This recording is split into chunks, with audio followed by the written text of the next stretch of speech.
اے ایمان والو، نہ تو اللہ اور رسول سے خیانت کرو اور نہ اپنی امانتوں میں خیانت کرو، اور تم ان باتوں کو جانتے ہو، اور جان رکھو کہ تمہارا مال اور اولاد بڑی آزمائش ہے، اور یہ کہ اللہ کے پاس نیکیوں کا بڑا ثواب ہے۔ مومنو،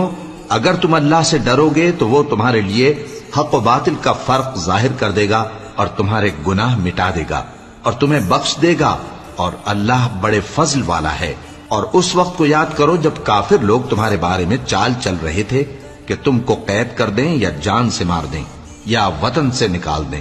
تو ادھر تو وہ چال چل رہے تھے اور ادھر اللہ تدبیر کر رہا تھا، اور اللہ بہترین تدبیر کرنے والا ہے۔